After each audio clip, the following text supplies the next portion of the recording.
Hey guys, it's me Karthik. So, in this video, we are going to see what are the entity classes in Spring Boot. Entity class is nothing but it will, from the Java class, it will map it to the database table. So, how we can write this and what are the standards that we are going to discuss as part of this video.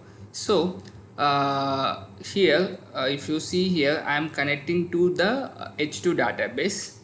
So let me open my application.properties. Yes, so I am connecting to the H2 database here, and I am giving the auto update as true. Okay, so DDL auto update I am mentioning. So with this, what happens is when you are running from the application, that means running from the Java application, the changes will happen in the backend DB.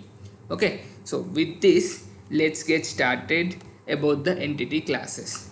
So let's take a one small example like user table. So user will have a user name and he will have a user ID. Okay, and let's say like user location also we have. So here user ID is nothing but the system generated ID. So for this requirement, we'll write an entity class, and when we run our Spring Boot application, it should create a table in the backend. Okay, sorry, in the database. So for that, let me. So this is my model package, guys. So here I am creating one class. Let's say like user. So each entity. Let me cancel this. Yeah, so here each entity I'm giving the with the annotation called entity. Okay, that means it will go and interact with the database table. That is the entire meaning of the entity. Okay, and here I'm giving a table name is equal to, let's say like user table. Sometimes what happens is you can give this table or you don't need to give this table annotation here. Sometimes here if you don't give this table annotation, the class name itself will act as a table name. That also can be possible, but to make it more clear, it would be good practice if we give the table name. Okay, and every entity should have at least one ID column. So here we have name, location and ID, right?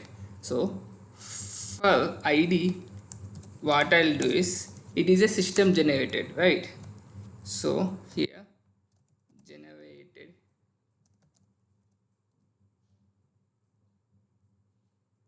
value,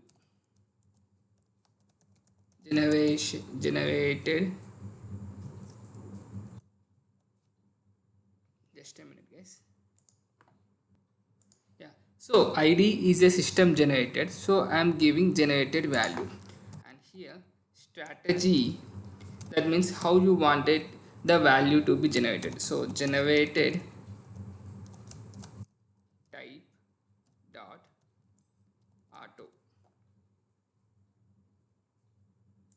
and I am giving the private long here something like cust ID.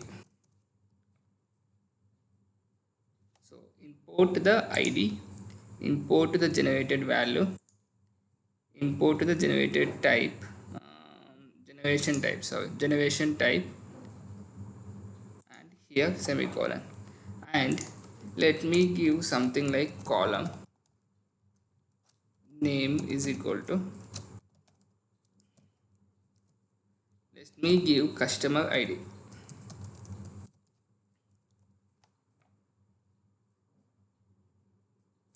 Again you could see here my column name is customer ID in the database table, but here the field name is cust ID.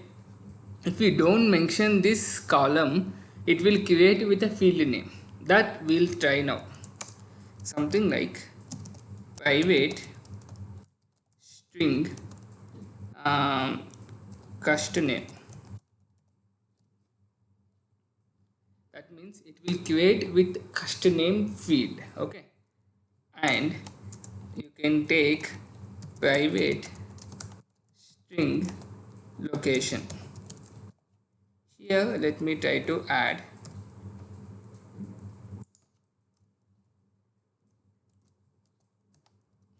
column name is equal to location. Apart from this, you can add some other fields here, like nullable. Is it nullable? You can give something like true, and also you can mention unique.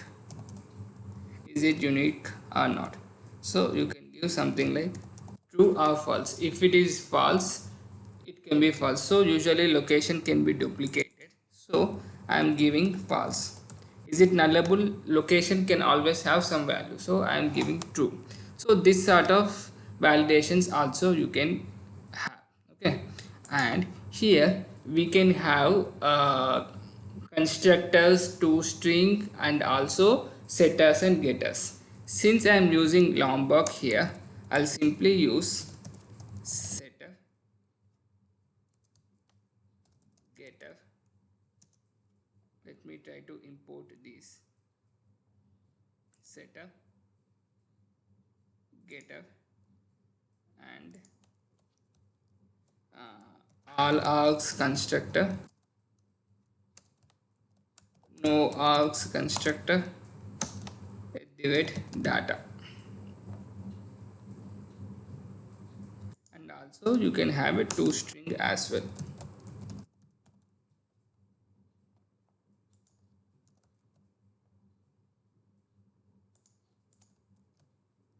Okay, now if I execute this project, it should ideally create a table called user with the fields customer ID, custom name, and location.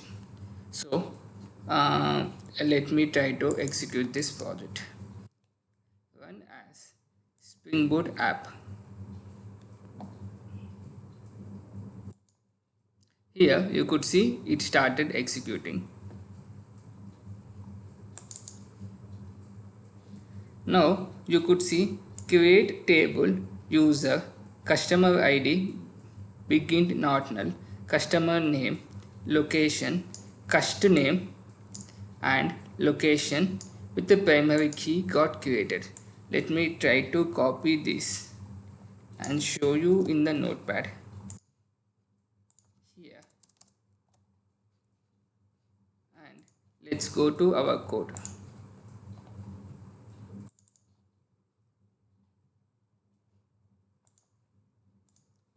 Okay, so you could see here customer ID is something that we have given like this, custom name and location. Okay, now let's go to the DB and see how it got created. HTTP dot localhost 8080 h2 underscore console. Here password is 123123. Now you could see one table got created, user table, and here the field names were customer ID, custom name, and the location, right? So this is how we can use entity class in Spring Boot.